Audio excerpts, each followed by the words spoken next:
पाकिस्तान में सीपेक पर एक नई बहस का आगाज हो गया है। वो तबकात और हलके जो अमूमन रियासत और हुकूमत की पॉलिसियों की तशहीर के लिए मशहूर हैं, चीन के साथ इस अहम तरीन बाहमी ताउन और फवाइद से भरपूर मंसूबे के बारे में नए नुक्ते निकालने में मसरूफ हैं। बताया जा रहा है कि पाकिस्तान में इन मंसूबों से पैदा शुदा बिजली हमारी ज़रूरत से बहुत ज़्यादा है और इसकी कीमत चुकाते चुकाते हमारा कबाड़ा हो जाएगा। यह भी कहा जा रहा है कि चीन के साथ दोस्ती अगरचे काबिल एहतराम है, लेकिन इसको कारोबारी मामलात के साथ उलझाए बगैर अपने मफादात को भी जानने की ज़रूरत है। मैंने हमेशा सहाफ़त के इस बुनियादी असूल को मोतबर समझा है कि बहस को आदाद शुमार और मंतकी आरा की बुनियाद पर करते हुए हम अभाम और वहम का खात्मा कर सकते हैं और किसी भी मामले, चाहे वो कितना ही हसास क्यों ना हो, को हल करने का रास्ता तलाश कर सकते हैं।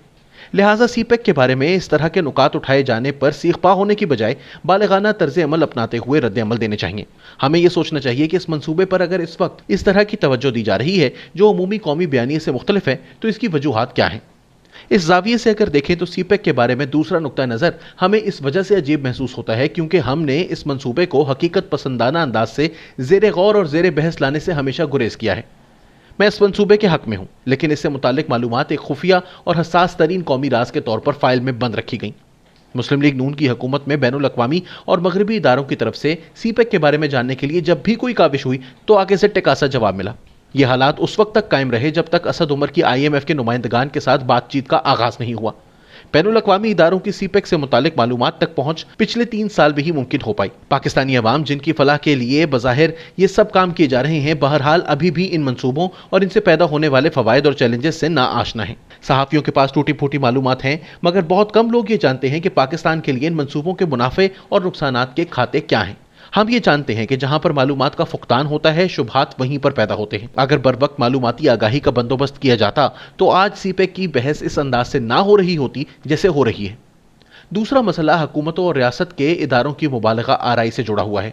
जब और जहां ज़रूरत महसूस होती है, ढोल बजाने शुरू कर दिए जाते हैं। ऐसे सौती असरात पैदा किए जाते हैं कि अकल और दानिशमंदी की कोई मुतबादिल बात सोची समझी या कही नहीं जा सकती। सीपेक के साथ भी कुछ ऐसा ही हुआ है। एक तरफ मालूमात नहीं दी, दूसरी तरफ तारीफ का कौमी म्यूजिकल कॉन्सर्ट शुरू कर दिया गया। आप इस मंसूबे के बारे में सवाल उठाने के लिए मुंह खोलते ही हैं कि तारीफ का एक रेला आपको आन लेता है।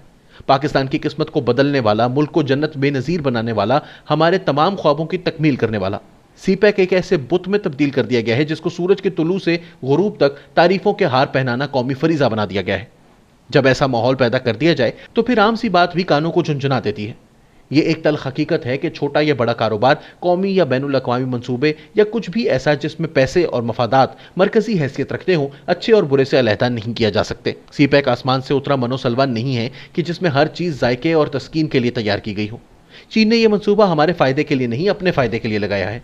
हमने ये मंसूबा चीन के फ़ायदे के लिए नहीं, अपने फ़ायदे के लिए अपनाया है।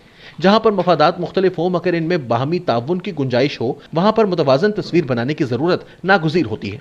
मगर हमने एक तरफा तस्वीर बनाई और अब जब से इस तस्वीर की वजह से हमें अपने दूसरे खारजी और दिफाई अमूर को दुरुस्त करने में दिक्कत पेश आ रही है, तो हम बिलवास्ता अंदाज से सीपेक पर बहस का आगाज़ करने की भौंडी कोशिश कर रहे हैं।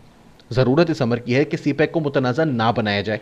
इसके फ़वाइद नुकसानात से कहीं ज़्यादा हैं, मगर इसके साथ ये भी अशद ज़रूरी है कि इसको किसी ऐसी मुक़द्दस गाय में तब्दील ना कर दिया जाए जिस पर बहस करना गुनाह कबीरा तस्वुर हो। हमारे लिए पाकिस्तान के मफादात अव्वलीन हैं। अगर चीन के साथ इस मुआहिदे के ज़रिए हम अपनी फलाह हासिल कर सकते हैं तो इसको मुकद्दम रखते हुए हमें एक ऐसे इत्तफ़ाक़ राय को परवान चढ़ाना चाहिए जिसमें तमाम आरा समेत तारीफ़ और तनकीद के अवामिल शामिल हों। अगर कहीं पर हमें इस मंसूबे की वजह से नुकसान पहुंचने का अंदेशा है तो वो भी हमारी नज़र से ओझल नहीं होना चाहिए। बदकिस्मती से हमने सीपेक की तारीफ में जिस नाबालिगपन का इजहार किया, इस पर तनकीद का अंदाज भी कुछ इससे ज़्यादा मुख्तलिफ नहीं। न जाने हम तदबीर और तदब्बुर कब सीखेंगे।